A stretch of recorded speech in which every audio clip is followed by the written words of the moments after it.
Vasudev Narayanam Namaskritya Naram Chaiva Narottamam Devim Saraswatim Vyasam Tato Jayam Udirayet Nashta Prayeshu Abhadreshu Nityam Bhagavata Sevaya Bhagavate Uttama Shloke Bhaktir Bhavati Neshtike Om Jnana Timirandasya Jnananjana Shalakaya Chakshurun Militam Yena Tasmai Shri Gurave Namaha Sri Caitanya Manobhistam Sthapitam Yena Bhutale Swayam Rupa Kadamayam Dadati Swapadantikam Vandeham Shri Guru Shri Yuta Padakamalam Shri Gurun Vaishnavamscha Shri Rupam Sagrajatam Sahagana Raghunathanvitam Tam Sajivam Sadvaitam Savadutam Parijana Sahitam Krishna Chaitanya Devam Shri Radha Krishna Padan Sahagana Lalita Shri Vishakhan Vitamscha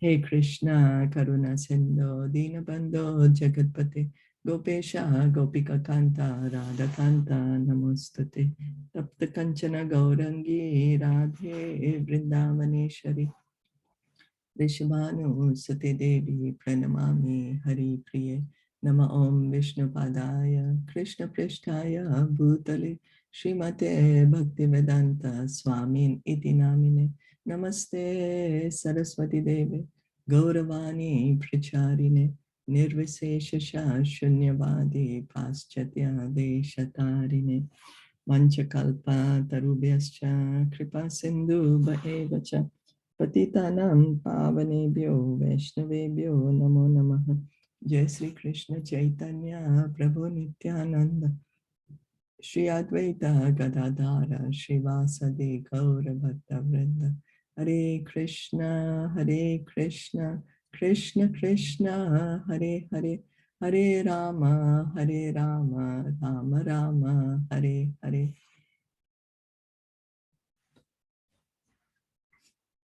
We're going to continue reading today from Srimad Bhagavatam. We're on Canto 3, Chapter 22, Text 6.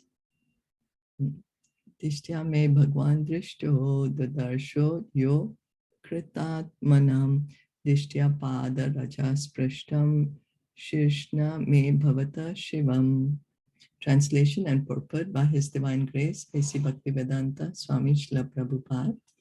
It is my good fortune that I have been able to see you, for you cannot easily be seen by persons who have not subdued the mind or controlled the senses. I am all the more fortunate to have touched with my head the blessed dust of your feet. The perfection of transcendental life can be achieved simply by touching the holy dust of the lotus feet of a holy man. In the Bhagavatam, it is said, Mahatpada Rajo Shekam, which means to be blessed by the holy dust of the lotus feet of a Mahat, a great devotee. As stated in Bhagavad Gita, Mahatmanas too, those who are great souls are under the spell of spiritual energy. And their symptom is that they fully engage in Krishna consciousness for the service of the Lord. Therefore, they are called Mahat. Unless one is fortunate enough to have the dust of the lotus feet of a Mahatma on one's head, there is no possibility of perfection in spiritual life. So who's a Mahatma? Anyone? The one who follows what is written in the Bhagavatam Shastras, who lives the life according to those scriptures. Yes. Yes, the Amatma, who is living, who's the living Bhagavatam, living his life according to Bhagavatam. And they are under the spell of spiritual energy. So the conditioned souls, we are under the spell of this material energy. And what is that? The goodness, passion, and ignorance. Our activities, our thoughts, our words, they are influenced by this goodness, passion, and ignorance. But the Mahatma, a liberated person, a fully Krishna conscious person, fully engaged in Krishna consciousness. They are under the They are under the protection of the spiritual energy, under the protection of spiritual energy. And then simply by touching the dust of lotus feet of such a man, of such a Mahatma, we get spiritual benefit. So the parampara system of disciplic succession is very important as a means of spiritual success. One becomes a Mahat by the grace of his Mahat, spiritual master. If one takes shelter of the lotus feet of a great soul, there is every possibility of one's also becoming a great soul. So this is the reason the parampara system is so important. If we want to become situated on our true platform, Krishna consciousness, which is the true original platform of every living entity, then we have to take shelter of a person who's fully Krishna conscious. So when Maharaj Rahugana asked Jarbharat about his wonderful achievement of spiritual success, he replied to the king that spiritual success is not possible simply by following the rituals of religion, or simply by converting oneself into a sannyasi, or offering sacrifices as recommended in the scriptures. So this is a very, very important section. We are going to be reading it. I think it's in the 5th canto. Yeah, the conversation between Jad Bharat and Maharaj Rahugan, and where Bharat Maharaj is giving this transcendental knowledge to Maharaj Rahugana. And he's saying it's not possible to become Krishna conscious just by, just following some ritual, just by changing my dress. Okay, I'm going to change my dress and now I've become Krishna conscious. No, these methods are undoubtedly helpful for spiritual realization, but the real effect is brought about by the grace of a Mahatma. Yasya prasadat bhagavad prasado, yasya prasadat nagati kutopi. That is, Prabhupada is written here. These methods are in Vishwanath Chakravarti Thakur's 8 stanzas of prayer to the spiritual master. It is clearly stated that simply by satisfying the spiritual master, one can achieve the supreme success in life. And in spite of executing all ritualistic performances, if one cannot satisfy the spiritual master, one has no access to spiritual perfection. So yasya prasadat bhagavad prasado, because Krishna says that, one who is my devotee directly is not my devotee, but one who is a devotee of my devotee is my devotee. So he's made this system, Krishna has made this system for us. Why? So we can easily achieve this Krishna consciousness, because the pure devotees are there and they are waiting to give their mercy on us. They're waiting. Yeah? So we just have to take shelter. We just have to take their shelter. One question. Yes. Isn't it Jar Bharat? He was the one who got entrapped in the moh, in the attachment for the deer. Yes, when he was Bharat Maharaj. Bharat Maharaj, That's right? He's the one, right? That's right. That's right. When he was Bharat Maharaj, then he became a deer. And then the next life, after he gave up the body of the deer, he became Jar Bharat. And he remembered his past lives. Right. Yeah, that's right. Otherwise, he was pure, actually. But then again, when he went to the forest and he found a deer, right? He got attached to the deer. Yeah, yes. So, yes. And so by Bharat Maharaj's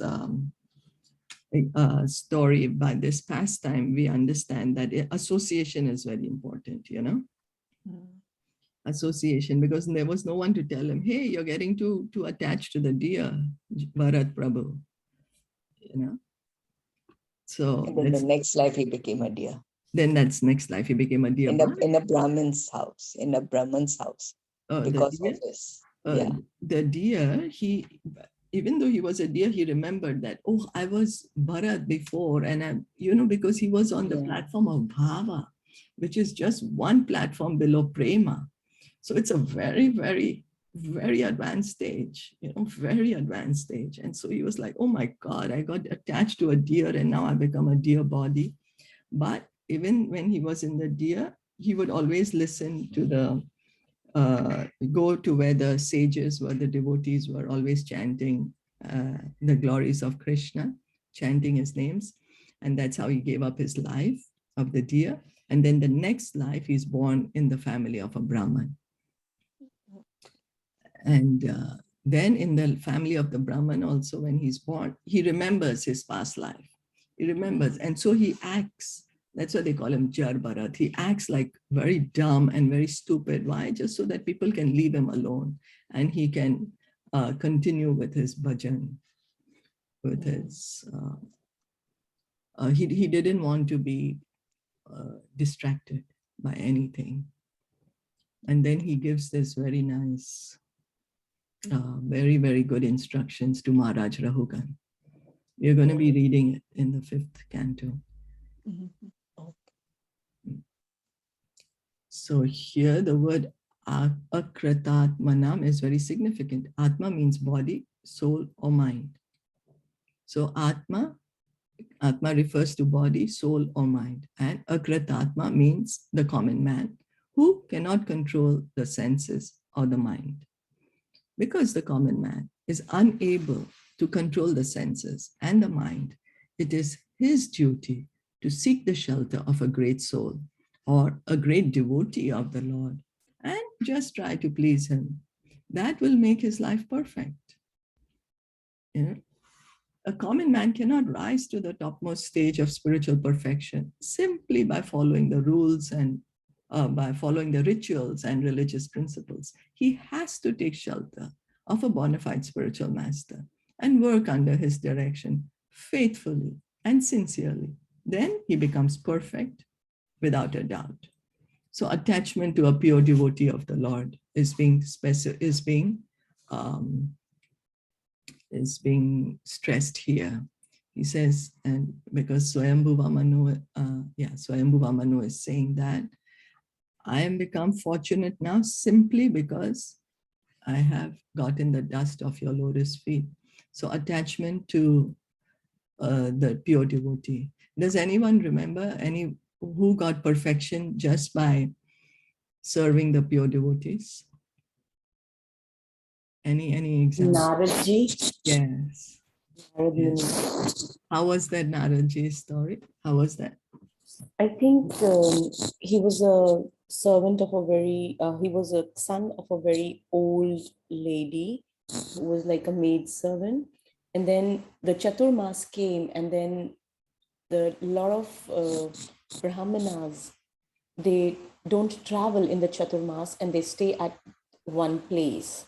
So where they stayed, she was the one who was making the food for them. And Naradji was also there as a small boy, 5-year-old boy, I think. And then he used to eat the remnants of the rishis, of the great sages who came to stay there, and he ate the remnants, and he also served with his mother. And then the mother died due to a bite of a snake. And then he said that, can I also travel with you? And he, because of eating that remnant, very quickly he got the love of Krishna. Yeah. So these were the devotees who had come. And Narad Muni is, as you rightly said, that he was the son of a maidservant, and he would just, sometimes help his mother, to clean their plates, or sometimes by their permission, he took their remnants. Yes. So he just got attached to them. He's just a small boy. He has, how much knowledge can a small boy understand? But just by being attached to these great devotees, he got perfection.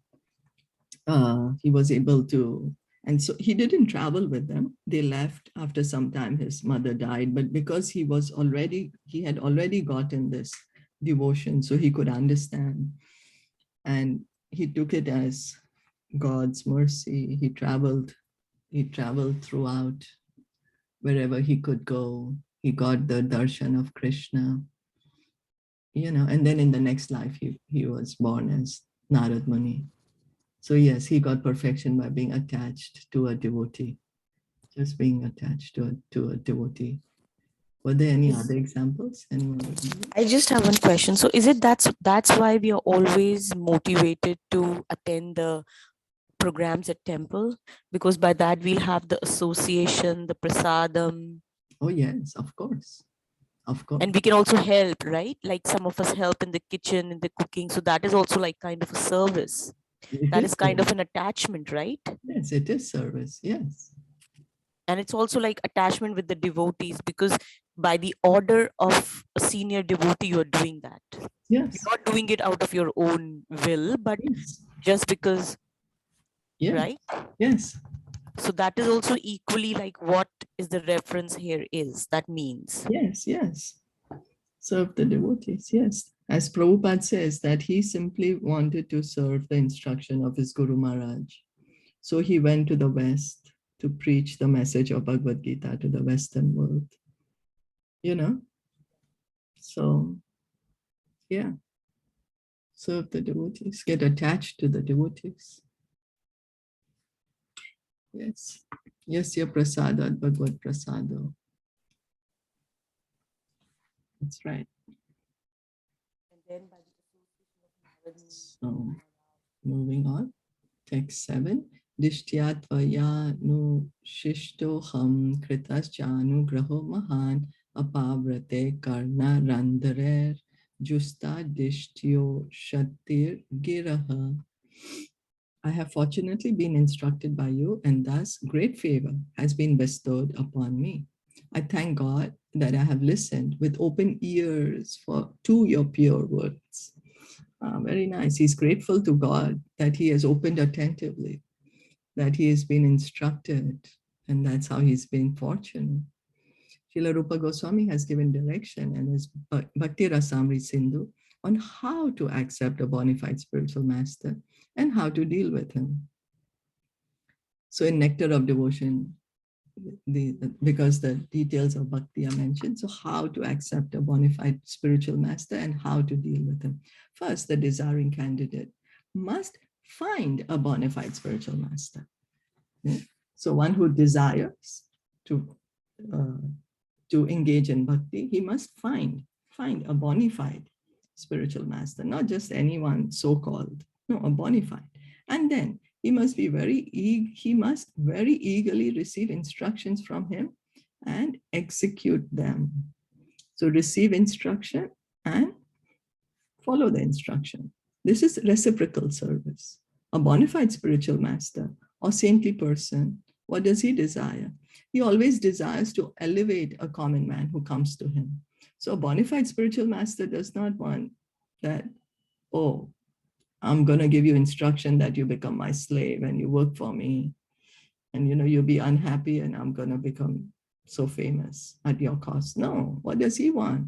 He just wants our benefit. He wants us to go back home. He wants us to revive our relationship with Krishna. That's all.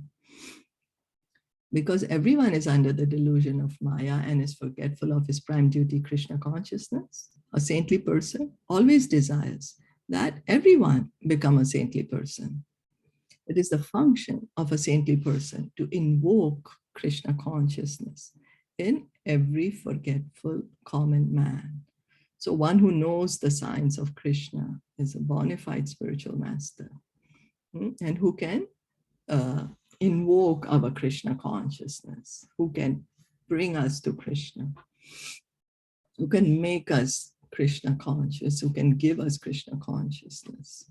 And then how must we must eagerly receive instructions and execute them. So this is reciprocal. Yeah. So it's for our benefit, to be situated on our original platform. Okay, Manu said that since he was advised and instructed by Kardama Muni, he was very much favored. He considered himself lucky to receive the message by oral reception.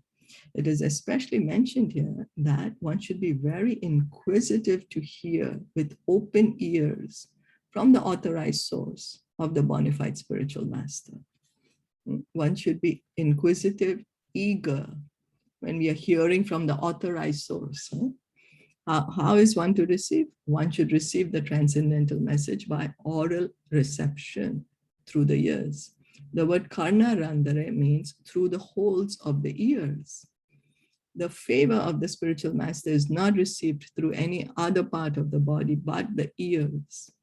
This does not mean, however, that the spiritual master gives a particular type of mantra through the ears in exchange for some dollars.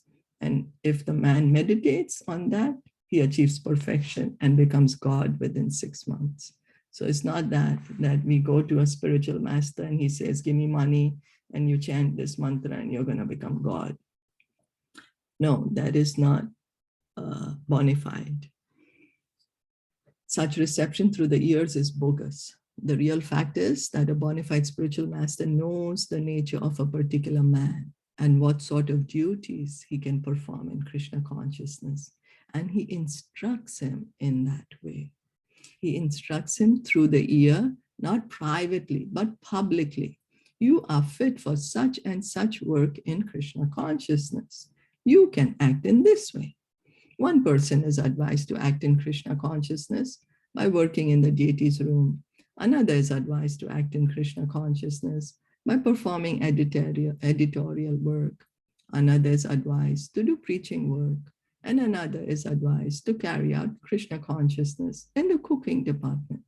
There are different departments of activity in Krishna consciousness, and a spiritual master, knowing the particular ability of a particular man, trains him in such a way that by his tendency to act, he becomes perfect. So according to the nature, so that the devotee can be peaceful also and can perform his Krishna consciousness nicely, according to what his natural ability, his natural, inclination is. Natural inclination. Bhagavad Gita makes it clear that one can attain the highest perfection of life, highest perfection of spiritual life, simply by offering service according to his ability, just as Arjuna served Krishna by his ability in the military art. Arjuna offered his service fully as a military man, and he became perfect. Similarly, an artist can attain perfection simply by performing artistic work under the direction of the spiritual master. If one is a literary man, he can write articles and poetry for the service of the Lord under the direction of the spiritual master. One has to receive the message of the spiritual master regarding how to act in one's capacity, for the spiritual master is expert in giving such instructions. So how we can engage in our natural inclination for the pleasure of Krishna. So this combination, the instruction of spiritual master and the faithful execution of the instruction by the disciple, makes the entire process perfect. Srila Vishwanath Chakravarti Thakur describes in his explanation of the verse in Bhagavad Gita, Vyaya Sayatmika Buddhihi. So this is the second chapter, some 40 some verse, I think. That one who wants to be certain to achieve spiritual success must take the instruction from the spiritual master as to what his particular function is. He should faithfully try to execute that particular function and should consider that his life and soul. The faithful execution of the instruction which he receives from the spiritual master is the only duty of a disciple, and that will bring him perfection.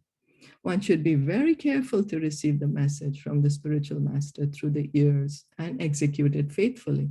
That will make one's life successful. So receiving the instruction of the spiritual master and faithfully executing it. Srila Prabhupada, he said that this verse, Vyaya Sayatmika Buddhi, and the commentary, the purport by Srila Vishwanath Chakravarti Thakur, gave him that firm determination that he's going to follow the instruction of his spiritual master to spread the message of Bhagavad Gita in the Western world in the English language. He said he was deeply inspired by this, and this is what made him actually to do it. So it said spiritual master through the ears. Well, maybe nowadays it might not be convenient to hear personally, could be through email. Yeah, so it's the idea is to receive the message and to execute it. That is the idea. Is that okay? Any comments, questions?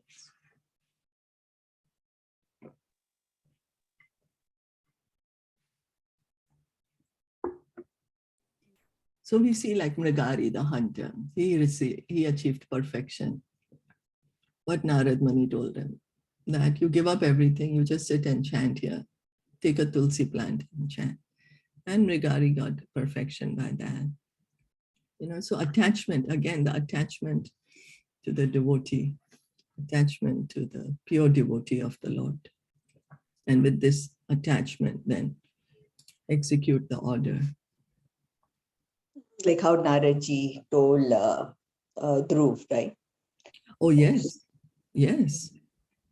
Yes. And even like Shabri, Mata. Oh, yes. That's right. Yes. Right? She followed the instruction. Yes. Mata and the Rishi. Right. Yes. Yes. And she achieved perfection. She was able to see the Lord. Yes. Dhruva Maharaj. Wonderful examples. Yeah. So we'll stop here for today. Yeah. Happy Ekadashi. Happy Ekadashi. Happy Ekadashi. Thank you so much for listening in and joining in and all your participation. Srimad Bhagavatam ki jai, Shlaka ki jai, Gaura Premanandi, Hari Bo, Hare Krishna.